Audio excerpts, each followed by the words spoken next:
자, 그럼 지금부터 2부 논문 발표를 시작하도록 하겠습니다. 앞서 우리 도울 선생님께서 저에게 숙제를 남겨주셨습니다. 빠른 시간 내에 효율적으로 4분의 발표자들을 잘 발표할 수 있도록 저희에게 숙제를 남겨주셨기 때문에 시간을 좀 경제적으로 잘 활용해야 될 것 같습니다. 자, 그러면 2부 순서를 시작하도록 하겠습니다. 저는 사회를 맡은 정승우라고 합니다. 여러분 반갑습니다.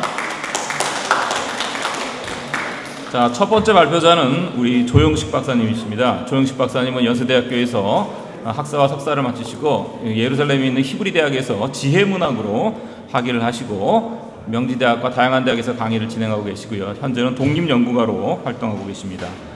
오늘 발표 제목은 도마복음서의 문학적 수사법 탐구라는 제목으로 약 한 20분 정도 발표를 해주시고요. 그 다음에 논찬으로는 이영길 박사님께서 논찬을 해주시도록 하겠습니다. 그래서 30분 정도로 우리 발표를 다 맞추는 걸로 이렇게 진행을 하도록 하겠습니다. 발표자분들께서는 시간을 잘 지켜주시면 감사하겠습니다. 자, 이제 우리 조영식 박사님 모시도록 하겠습니다. 박수로 환영해 주시면 감사하겠습니다.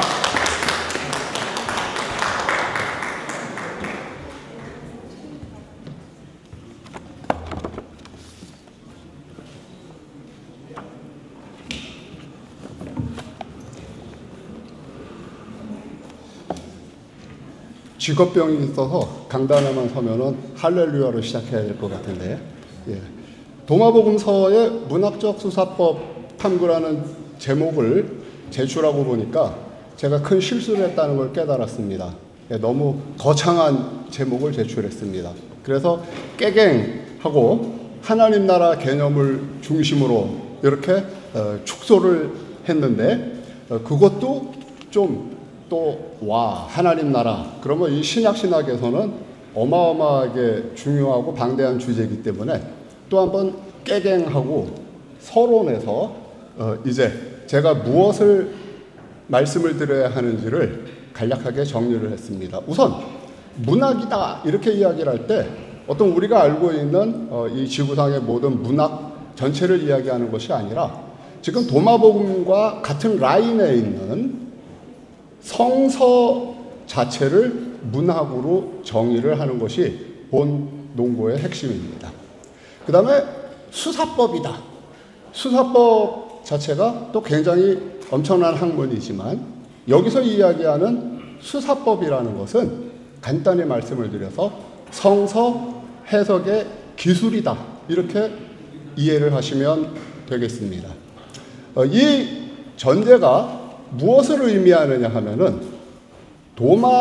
도마복음서의 정체성을 본 논고에서는 어떤 특별한 그룹의 교리 문서라든지 어떤 비문서라는 의미가 아니라 구약으로부터 신약 성경에까지 이루어지는 성서 해석의 전통 가운데 있는 텍스트다라는 것을 말씀을 드리려는 겁니다.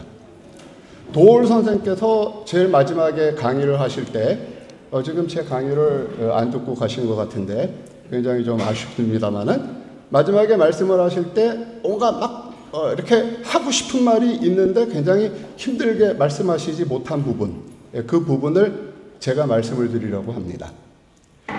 도마복음서는 기존의 기독교 교리를 부정하려는 것이 아닙니다. 간단하게 말씀을 드려서 우리가 신약 성경을 볼 때에는 예수께서 하신 말씀을 늘 염두에 두고 보셔야 됩니다.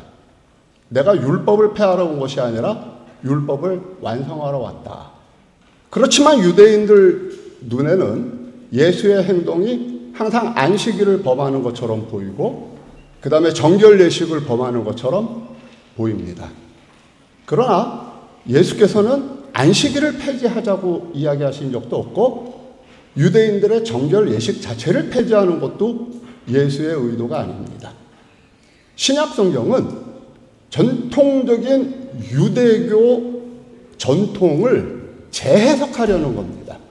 그것이 구약 성서를 전공한 제 눈에 보이는 신약 텍스트의 모습입니다.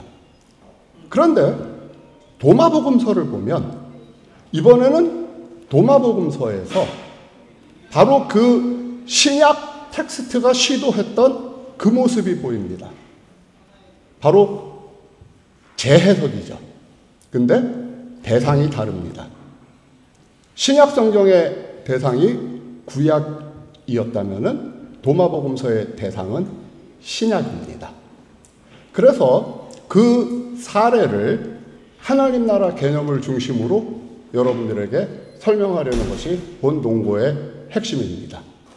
그러면 하나님 나라의 개념, 하나님 나라라는 용어가 신약 성경에서는 굉장히 많이 사용되고 있지만 도마복음서에서는 도올 선생님께서 말씀하셨던 것처럼 하나님이라는 단어가 나오지 않습니다. 정확하게 말씀을 드리자면은 도마복음서가 아니라 콥틱 도마복음서에만 하나님이라는 표현이 나오지 않습니다. 도마복음서는 1945년에 콥틱 도마복음서가 발견되기 이미 한 50년 전에 옥시링쿠스라는 지역에서 헬라어로 쓰여진 파피루스 파편들이 발견되었고 거기에 콥틱 도마복음서의 약 40%에 해당하는 내용이 헬라어로 기록이 되어 있습니다. 어떤 의미에서는 도마복음서의 원조가 헬라어라고 할 수도 있죠. 그래서 옥시링쿠스에서 발견된 헬라어 파피루스하고 그 다음에 저희들이 보고 있는 이 콥틱 도마복음서 사이의 상관관계를 연구하는 것도 굉장히 중요한 주제 가운데 하나입니다.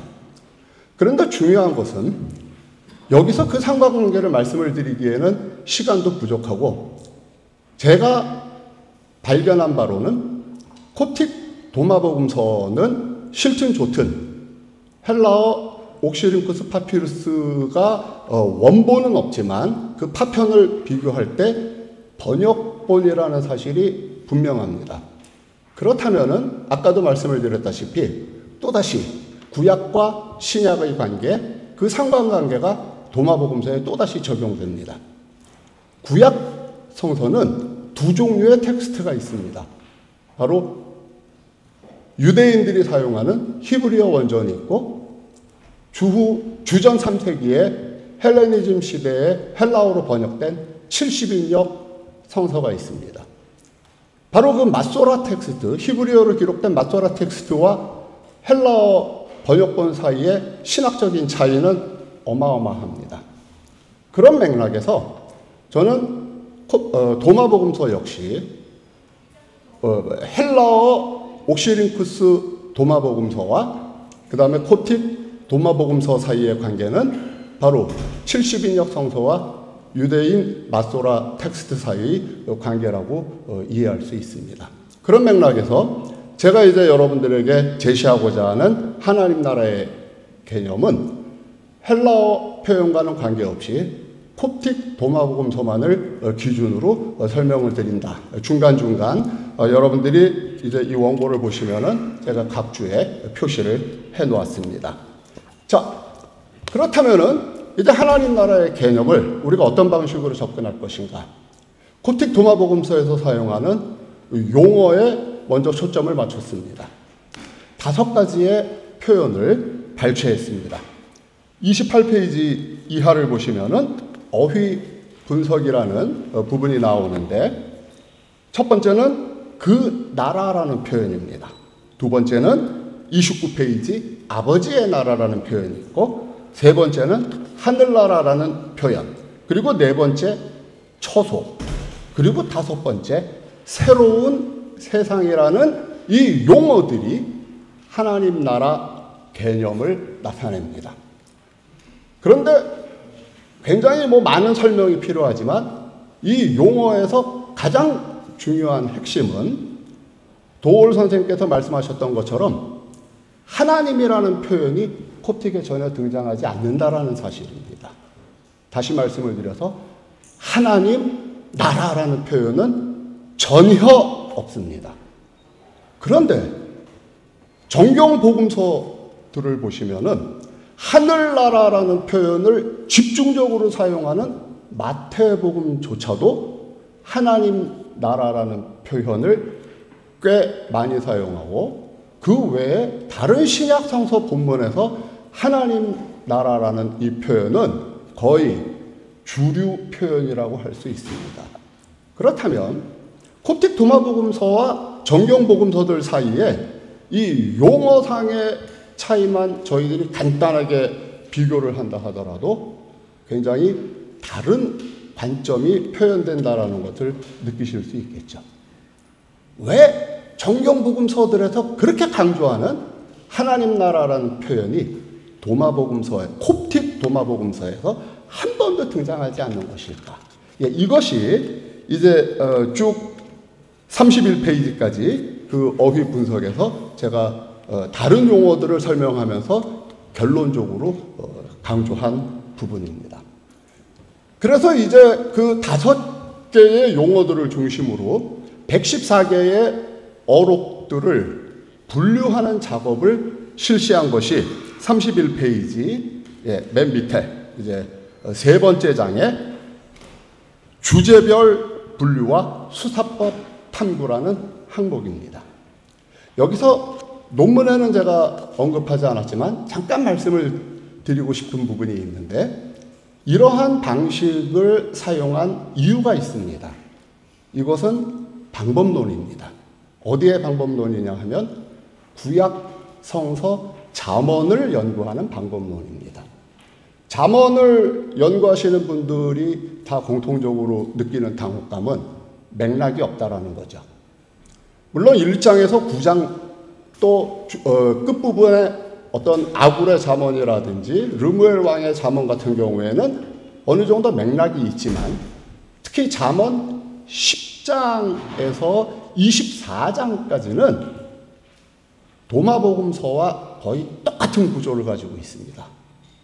첫째도 어록, 둘째도 어록, 셋째도 어록입니다. 다만 도마복음서와의 차이가 있다면은 잠언은 솔로몬의 잠언이라 그리고서 그냥 그 내용만 어록만 이어지는 반면 콥틱 도마복음서에서는 예수께서 말씀하셨다. 예수께서 말씀하셨다. 모든 어록마다 거의 대부분 예수께서 말씀하셨다 또는 제자들이 물었다. 어떤 그 워딩의 주체를 밝히는 것이 차이일 뿐 어록으로 이루어져 있다는 것은 잠언과 똑같은 구조입니다. 그런데 잠언 전공자로서 잠언 10장에서 24장까지의 그 나열식으로 이루어져 있는 그 잠언은 도올 선생께서 제일 마지막에 이 도마복음서는 랜덤으로 이렇게 기록된 것이 아니라 나름대로의 체계가 있고 어떤 구조가 있다라고 말씀을 하셨는데 맞습니다. 도마복음서만 그런 것이 아니라 잠언도 마찬가지입니다. 그래서 그 잠언의 랜덤처럼 보이는 그 나열되는 그러한 어록들을 우리가 구조와 주제별로 파악을 하기 위해서는 이제 지금 제가 여러분들에게 제시한 이런 방식이 필수적입니다. 첫째, 키워드를 선택을 하고 두 번째, 그 키워드를 중심으로 주제별로 분류를 해나가는 거죠. 그래서 이제 3장에서 주제별로 분류를 했습니다. 1번, 32페이지 1번을 보시면은 무엇이 왔는가? 예. 바로 어록 51번을 이제 새로운 세상이라는 그 어휘와 관련된 어록을 소개를 하는데 이 새로운 세상이라는 이 표현은 콥틱 도마복음서에 딱 한 번 나옵니다. 어록 51번에만 나옵니다. 그런데 중요한 것이 뭐냐면 이 새로운 세상이라는 표현이 정경복음서에는 의외로 전혀 나오지 않습니다. 우리가 한글 성경으로 보실 때 예수께서 세상이 새롭게 되어 인자가 그 보좌에 앉을 때 이 구절 보시면은 마치 비슷한 표현인 것 같은데 사실은 헬라어 원문을 보시면은 전혀 다른 의미입니다. 그래서 새로운 세상이라는 이 용어 자체가 이 어록 51번을 이제 여러분들에게 해석을 하고 자세하게 설명을 드려야 되겠지만은 이 논문은 도올 선생님께서 쓰신 그런 책자가 아니기 때문에 지면의 제한이 있어서 일단 이 어록에 대한 해석은 제외하고 새로운 세상이라는 표현을 사용했다라는 사실을 강조하는 것으로 여기에서는 그냥 넘어가도록 하겠습니다. 그 다음에 32페이지 맨 밑에 2번 세상에서 나라로라는 이 제목을 보시면은 이제 처음에 새로운 세상이라는 표현으로 하나님 나라의 개념을 소개했지만 그 다음에 이제 나라라는 표현을 본격적으로 사용합니다. 이미 말씀을 드렸지만 정경복음서에서는 나라가 두 가지 나라밖에 없습니다. 하나님의 나라, 하늘나라. 그런데 코틱 복음서에서는 그 나라, 아버지의 나라, 그리고 하늘나라. 그래서 이제 이 두 번째 주제에서는 바로 그 나라, 그 나라라고 할 때와 아버지의 나라라고 할 때 어떤 차이들이 있는가를 분석한 것이 이제 이 2번이 되겠습니다. 그런데 재미있습니다.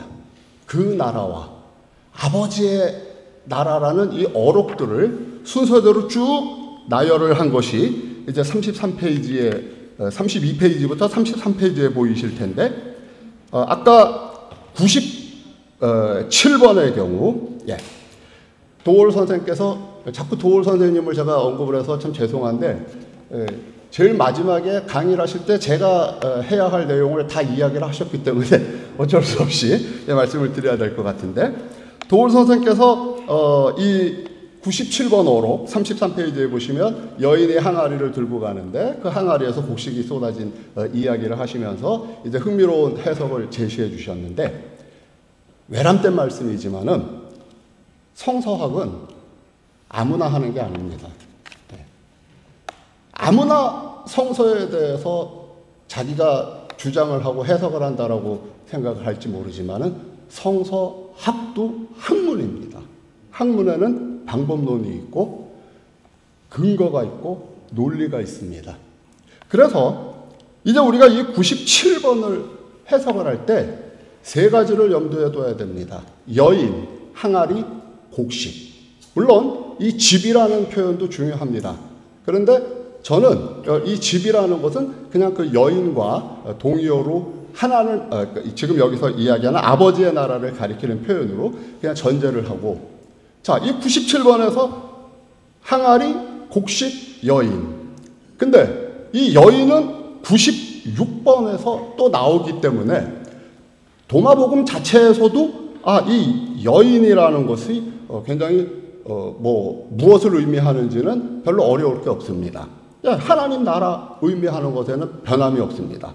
그리고 96번의 경우는 더군다나 정경복음서에 비유하고 전혀 거의 다를 바가 없기 때문에 우리가 정경복음서에서 이해하는 그 방식대로 이해를 하면 됩니다. 근데 97번에서 변형이 이루어집니다. 그래서 이 두 번째 주제에서 핵심은 뭐냐면은 왜 도마복음서에서 어떤 것은 정경복음서의 비유를 그대로 제시하는데 왜 어떤 것에서는 정경복음서의 비유를 변형시키는가? 이것이 가장 중요한 핵심입니다. 왜 그럴까요? 그래서 도마복음서는 재해석을 시도하고 있다는 겁니다. 재해석이라는 것은 기존에 존재하는 것을 버리는 것이 아닙니다. 패하는 것이 아닙니다. 받아들이면서 그것을 다시 해석을 하는 겁니다. 그래서 이 96번과 97번의 상관관계는 굉장히 중요합니다. 이것뿐만이 아니라 다른 어록들도 비교를 해보시면 다 그렇게 변형, 비변형, 변형, 비변형의 관계로 이루어져 있다는 것을 아실 수 있는데 이렇게 정경복음서의 비유를 그대로 소개하는 어록들과 이것을 변형시킨 어록들이 공존한다라는 사실 자체가 도마복음서는 정경복음서에 대한 어떤 도전을 하는 것이 아니라 그 정경복음서의 개념을 폐지하는 것이 아니라 재해석을 시도한다라는 의미가 이제 제가 내린 결론입니다. 그러면 97번에서 곡식은 어떻게 해석을 해야 되겠습니까? 정경복음서에서 설명하는 곡식의 개념을 그대로 여기에다가 적용을 해야 됩니다. 알곡과 가라지의 비유, 밭에 뿌린 씨, 곡식 전부 다 무엇을 의미합니까? 예, 하나님 나라의 자녀들을 의미합니다. 그러니까 97번은 이 여인에게 책임이 있는 게 아닙니다. 이 여인은 그냥 항아리에 들어있는 곡식, 하나님의 자녀들을 하나님의 집으로 인도하는 것뿐입니다. 문제는 뭡니까? 항아리가 문제가 있는 겁니다. 그렇다면 여기서 항아리는 무엇을 상징하겠습니까? 예, 두말할 필요도 없이 지금 도마복음서가 타겟으로 삼고 있는 기독교 공동체를 상징하는 거죠. 그래서 이 97번은 정경복음서에 있는 그 하나님 나라의 개념을 부정을 하는 것이 아니라 지금 현재 도마복음서가 처한 상황에서 하나님 나라의 사명을 제대로 하지 못하는 기독교 공동체에 대한 비판이다라는 것이 제가 이 단락에서 내린 결론입니다. 그 다음에 이제 36페이지를 보시면은 언제가 아니라 어디에, 여기서는 이제 아버지의 나라와 그 나라 사이의 상관관계를 설명을 하는 것이 목적이었는데 지면 관계로 설명이 굉장히 좀 부족하게 되어 있습니다. 그런데 37페이지를 보시면 3번 어록, 이것도 역시 도올 선생님께서 해석을 해주셨는데 제가 노스로프라이를 밑에 언급을 했습니다마는 사실 누가복음 17장 20절에서 21절에 나와 있는 그 바리새인들의 질문은 예수께서 답변하신 것하고 여기서 답변하신 것이 차이가 없습니다. 큰 차이가 없는데 두 가지 사실을 염두에 두셔야 됩니다. 첫째, 누가복음서에서는 질문한 사람들이 바리새인들이라는 겁니다. 그런데 코틱 도마복음서에서는 누가 질문하고 있습니까? 제자들이 질문하고 있습니다. 누가복음에 보시면은 그 바리새인들이 엔타고니스트라는 것은 여러분들이 다 이해하시겠죠. 그렇다면은 지금 이 도마복음서에서는 예수의 말씀 자체를 지금 비판하는 것이 아니라 지금 엔타고니스트를 바리새인 대신에 예수의 제자들로 대표되는 기독교 공동체로 상정을 하는 겁니다. 그러면서 예수의 답변이 비슷한 것 같은데 차이점이 뭐냐? 이거는 번역의 문제입니다. 헬라어 엔토스 휘민을 이제 영어 번역들을 보시면은 두 그룹으로 나눠집니다. 이것을 within you로 번역을 할 것이냐, among you로 번역을 할 것이냐. 자, within you로 번역을 하게 되면 어떤 의미가 됩니까? 네 마음에 있다 그래도 됩니다. 근데 among you로 번역을 하게 되면은 너희들 사이에 공동체 안에 바로 그 하나님의 나라가 있다라는 겁니다. 그런데 이것이 within you로 엔토스 휘민을 within you로 번역을 해야 될 것인지 among you로 번역을 해야 될 것인지 아직까지도 영어 번역들을 보시면은 치열하게 논쟁을 하고 있는데 노스로프라이라는 문학평론가는 바로 그 문제를 도마복음서가 해결해줬다고 설명을 하고 있습니다. 여기서 하나님의 나라가 아니죠. 그 나라는 너희 안에 있고 너희 밖에 있다. 그래서 among you로 해석을 하는 게 도마복음서에 따르면은 맞다라는 겁니다. 왜냐하면 안에 있을 수도 있고 밖에 있을 수도 있는 것은 그 사람과 사람들 사이에 있다라는 의미라는 것이죠. 그래서 뭐 그 해석이 맞느냐 틀리느냐를 떠나서 어쨌든 이 문학 평론가의 입장으로 볼 때 이 도마복음서의 표현이 성서 표현에 대한 해석의 의미를 갖고 있다 이렇게 볼 수 있다라는 것이 중요한 거고요. 나머지는 여러분들이 쭉 읽어보시면은 이해하실 수 있는데 이제 제일 마지막 중요한 것이 37페이지 맨 밑에 누가 어떻게 들어가는가 단락입니다. 여기서도 각 어록을 일일이 해석을 해드렸으면은 좋겠지만은 여기서 이제 수사법을 여러분들에게 소개를 하려고 합니다. 그 수사법이 뭐냐면은 구약성서 뿐만 아니라 신약 성서에서도 굉장히 많이 발견되는 수미상관법입니다. 그래서 이 도마복음서의 어록들을 임의로 배열을 한 것이 아닙니다. 어휘를 선택을 했고 주제별로 선택을 했고 그 다음에 그 어록의 순서대로 배열을 한 겁니다. 제가 임의로 배치를 한 것이 아니라는 의미에서. 그러면은 이제 누가 어떻게 들어가는가? 이 어록에서는, 이 주제에서는 그 나라든 하늘나라든 아버지의 나라든 처소든 이제 그 나라의 본질을 설명하는 것이 중요한 것이 아닙니다. 여기서 가장 중요한 것은 이제 어떻게 들어갈 건데 그게 핵심입니다. 그러면은 22번이 이 주제의 첫 번째 어록이고 114번이 도마복음서 전체의 마지막 어록이자 이 주제의 마지막 어록입니다. 근데 22번과 114번의 공통점이 보이십니까? 예, 그 공통점이 바로 남자와 여자에 대한 이야기죠. 물론 22번하고 114번이 완전히 일치하는 것은 아니지만은 남자와 여자가 하나가 된다. 예. 이게 굉장히 신비적으로 해석이 되고 도마복음서에서 굉장히 어려운 해석일 수 있는데요. 구약의 창세기를 이해하면 이 표현이 무엇을 의미하는지 정확하게 알 수 있습니다. 농고에는 제가 설명을 하지 않았습니다. 그래서 논찬자께서 굉장히 불만을 많이 가지고 계시는데 여기서 잠깐 간략하게 설명을 드리자면은 구약의 인간 창조는 세 가지입니다. 첫째는 창세기 1장에 말하는 대로 남자와 여자 동시에 창조를 했다 그러죠. 근데 유감스럽게도 남자와 여자가 아닙니다. 자카르 베네케바, 메일 앤 피메일입니다. 그래서 창세기 1장의 인간 창조는 남성과 여성을 창조한 겁니다.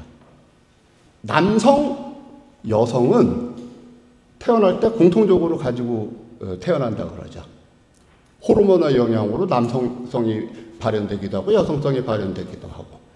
두 번째 인간 창조는 흙으로 남자를 만든 겁니다. 세 번째 인간 창조는 그 남자의 갈빗대로 여자를 만든 겁니다. 그 2장에서 남자와 여자라고 할 때의 그 표현은 man and woman입니다. 히브리어로는 아담 하지만 2장에서는 그 아담이 이쉬. 그 다음에 그 여자는 맨 마지막에 아담이 선악과를 먹고 난 다음에 하와라는 이름을 붙이지만 그 전에는 이시토. 그의 여자. 창세기 2장의 아담과 이시토는 남편과 아내입니다.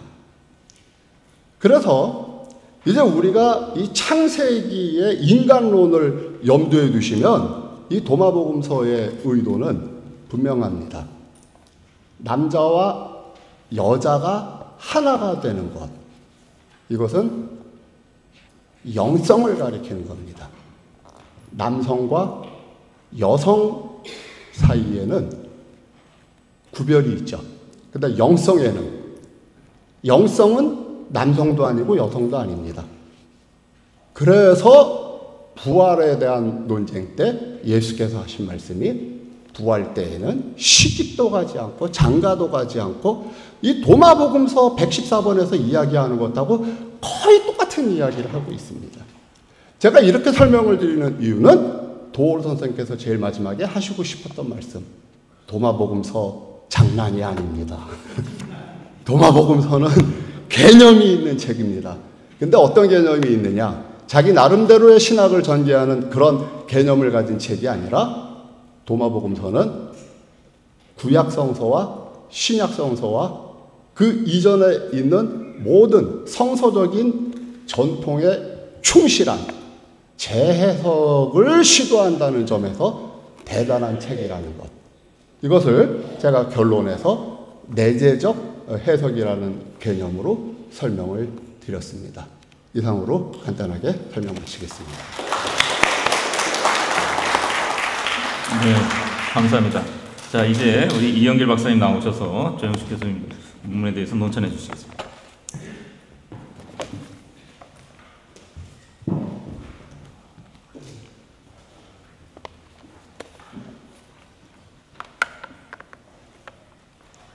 반갑습니다.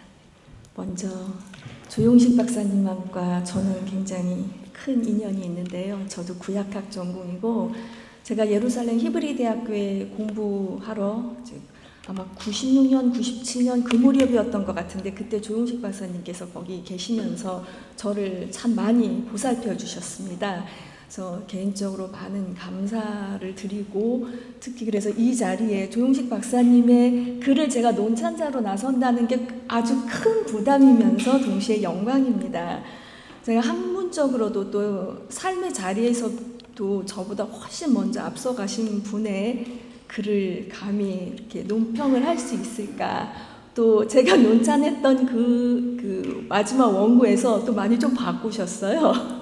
그리고 지금 이미 설명을 또 많이 하셔서 제가 이거 쓴 거를 이렇게 그대로 읽는 것이 지금 마땅한가 이렇게 지금 고민을 하면서 될 수 있으면 이미 얘기하신 부분은 좀 생략을 하면서 넘어가도록 하겠습니다.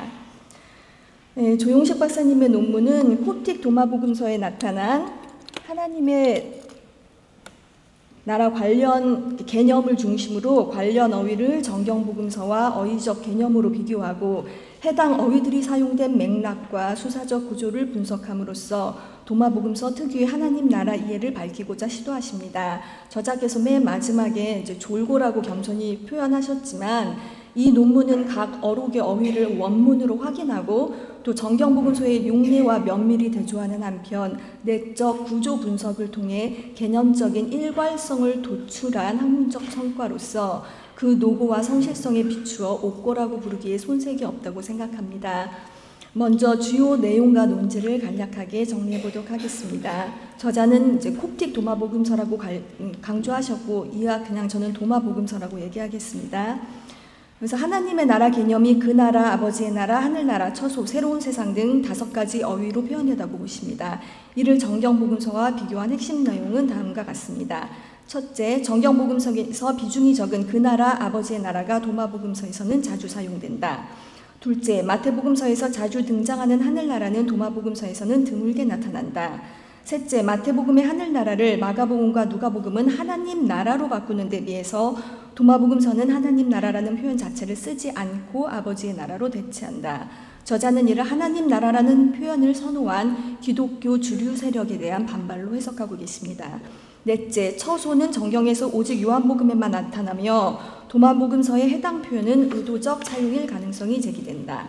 이를 종합해 볼 때 저자는 도마복음서의 이러한 어휘 선택의 특징들, 즉 빈도 역전, 특정 어휘의 배제, 전략적 채택 이러한 것들이 하나님 나라 개념을 새롭게 전개하려는 의도적인 장치라고 해석하고 계십니다. 두 번째 장에서는 어휘가 사용된 어록의 구체적인 맥락과 구조를 중심으로 4가지 개념 범주로 나누어 분석하십니다. 이를 통해 도마복음서가 정경복음서와 구별되는 고유한 해석 방향을 보여주고 있음을 설득력 있게 논증하십니다. 어록 번호는 생략하고 얘기하도록 하겠습니다. 첫째 범주는 무엇이 왔는가로서 이 하나님 나라가 새로운 세상으로 표현됐는데 가는 곳이 아니라 오는 것이며 현실적이고 눈에 보이지 않는다는 점을 강조합니다. 이는 정경복음서의 종말론적, 가시적 하나님 나라 개념과는 대비된다는 주장이십니다. 두 번째, 세상에서 나라로 어떤 나라인가라는 범주에서 겨자씨, 진주, 누룩 등의 비유가 사용됨을 주목하시고 저자는 이들 비유가 정경의 것을 그대로 따르거나 변형한 방식을 주목해 이를 변형과 무변형의 대칭 구조로 이해하십니다. 특히 이제 어록 97에 대해서 아까 많이 설명을 해주셨고 한편 어록 107과 109에 나오는 것은 정경의 비유를 변형한다기보다는 해설하려는 시도라고 주장하십니다. 세 번째로 언제가 아니라 어디에라는 범주에서는 하나님 나라는 특정한 시간에 도래하는 것이 아니라 이미 여기 존재하지만 사람들이 그것을 인식하지 못한다는 점을 외적 실제와 내적 인식의 관점에서 강조하십니다. 네 번째로 누가 어떻게 들어가는가의 범주에서 하나님 나라가 상속받을 수 있고, 아까 이제 설명하실 때는 생략하신 부분인데, 거기 존재하면서도 너의 안에 있으며 동시에 세상에 속하지 않는 실제로 묘사된다고 것을 강조하셨고, 특히 이제 아까 말씀하신 것처럼 어록 22하고 114가 수미상관 구조를 가진다는 점을 집중적으로 강조를 하셨습니다. 제가 이제 성별의 해체라는 주제를 공유한다고 얘기를 했는데, 이제 조용식 박사님의 설명에 의해서는 이제 영성적으로 남성과 여성이 하나 된다는 점을 얘기하시는 것 같습니다. 그래서 이제 중요한 것은 수미상관 구조를 이루기 때문에 임의적인 배열이 아니다라는 점을 강조해 주셨습니다.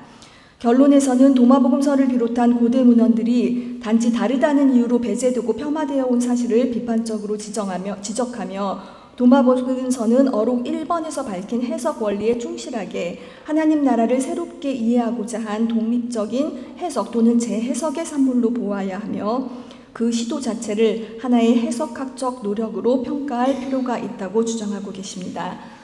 제언과 질문을 드리겠습니다. 본 논문은 정경회 문헌에 내재한 다양성과 그 자체 신학적 해석학적 가치를 존중하고자 한 점에서 큰 의의가 있다고 평가됩니다. 아울러 어록들의 어휘뿐 아니라 수사학적 구조까지 아우르는 종합적인 분석을 시도했다는 점에서 학문적으로도 주목할 만한 기여라고 사료됩니다. 이하에서는 부족한 논찬자가 몇 가지 조심스럽게 덧붙이는 질문과 의견입니다. 이는 본 논고의 의미를 더욱 풍성하게 해줄 수 있는 보완적인 성찰로 이해되기를 바랍니다. 논문 구성 타이틀을 좀 바꾸셨기 때문에 2장이 아니라 3장 이에 어떤 나라인가 범주에서 저자는 76, 97, 98번 어록을 하나의 구조로 묶으십니다. 여기서는 33쪽에 해당합니다. 이 가운데 76번을 명확한 정경복음서의 변형 비유로 제시하셨고 97과 98번은 정경복음서와 전혀 다른 내용을 담은 독자적인 비유로 설명을 하셨습니다. 그런데 그 다음에는 이들도 변형 범주에 포함되어 있다고 쓰셨기 때문에 이 지점에서 변형이라는 개념을 과연 어디까지 확장할 수 있을까, 조금 다소 열려있는 문제로 볼 수는 없을까 하는 것이 궁금한 제 질문이었습니다. 왜냐하면 논리적으로 볼 때 원형과의 의미적인 연결이 만약에 전혀 다르다면 이것은 혹시 재창조로 볼 수 있을까, 아니면 이것도 변형으로 이해될 수 있을까, 아니면 혹시 변형의 하위 구조로 정도에 따라서 변형에도 차이가 있다는 점을 강조하고 싶으셨는지 식사하면서 저와 개인적인 담소를 나누면 저는 참 영광일 것 같습니다. 두 번째로 저자는 어떤 나라인가를 말하는 6개 어록이 정경복음서 비유의 변형 여부에 따라 대칭 구조를 형성하고 있음을 지적하고 있습니다. 자료집에서는 33에서 34쪽에 해당합니다. 이 시도는 본문 간 상호 연결성을 드러내려는 흥미로운 접근이지만 그 기준이 다소 유연하게 설정되어 있어서 대칭성에 대한 설득력을 온전히 받아들이기가 살짝 어려웠습니다. 그리고 이것은 그 다음은 저의 이제 개인적인 질문인데, 이러한 구조적 접근이 단지 하나님 나라 관련 주제에만 이런 구조적인 대칭 구조가 나오는 것인지, 아니면 도마복음서 전체 어록 분석의 체계적 틀로도 이런 대칭 비대칭 구조가 작동하고 있는 것인지 개인적인 궁금함이 남습니다. 세 번째 부분을 제가 이제 읽어야 하는가, 설명하시면서 다 대답을 해주셔서 한 2가지만 제가 이렇게 추려서 말씀드리겠습니다. 왜냐하면 이제 제가 궁금했던 것은 이제 여인이라 썼지만 저는 여성과 여자라고 읽겠습니다.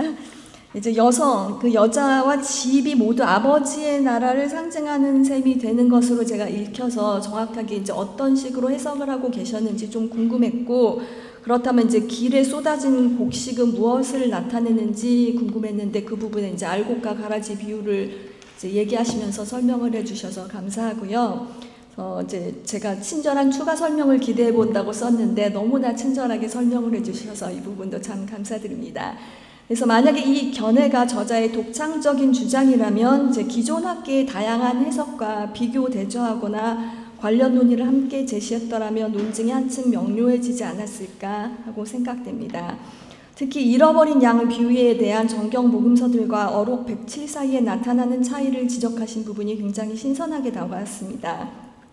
또한 어록 109를 분석한 부분은 논찬자인 제 분야에서 제가 이제 해체주의적 읽기를 많이 하고 있기 때문에 이 부분과 연관시킬 수 있어서 매우 흥미로웠습니다. 특히 아무도 그 보물을 사용하지 않았다는 점을 강조해 주신 점이 굉장히 독창적이고 날카롭지 않았나 생각합니다. 물론 보물과 돈 사이의 뭐 연결고리를 다른 학자들은 어떻게 해석을 하시냐, 이 은윤적 간극에 대한 부분은 또한 해석적인 논쟁의 여지가 있다라고 생각됩니다. 4번은 생략을 하겠습니다. 5번으로 넘어가서 2장에서 개별 어록 분석을 치밀하게 하셨는데 전체를 마무리하는 단락이나 그 결과가 이제 도마복음에서 전체 하나님 나라 개념으로 어떻게 통합되는지에 대한 논의가 생략되어서 살짝 아쉬움이 남습니다. 결론에서 제시된 해석 원리와의 연결고리를 보다 분명히 보여주면 독자에게 더욱 유익할 것으로 생각됩니다. 비슷한 맥락에서 결론 부분에서 도마복음서가 정경복음서의 기존 비유를 수용하면서도 고유한 방향성을 부여하고 있다거나 내적인 통일성과 주제적 흐름을 고려하여 구성되었음을 그 가능성을 강조해 준다면 좋겠다고 썼는데 또 이 부분도 설명하면서 강조를 해 주셨습니다.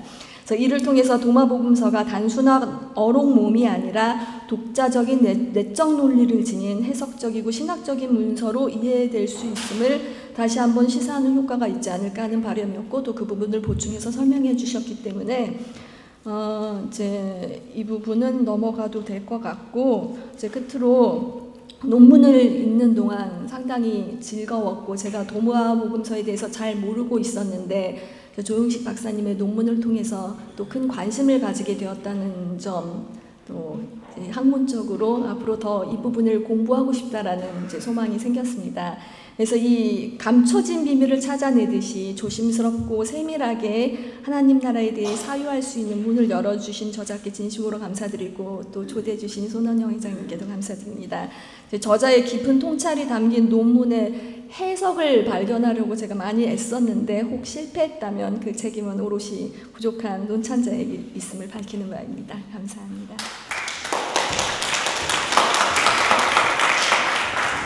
네, 논찬 감사드립니다. 논찬자에 대해서 이제 발표자가 디펜스 하실 마음이 있으시겠어서 좀 참으시고요. 시간 순서상 제가 진행의 묘를 좀 살려서 곧장 두 번째 발표 듣고 종합적으로 Q&A 시간을 갖도록 하겠습니다.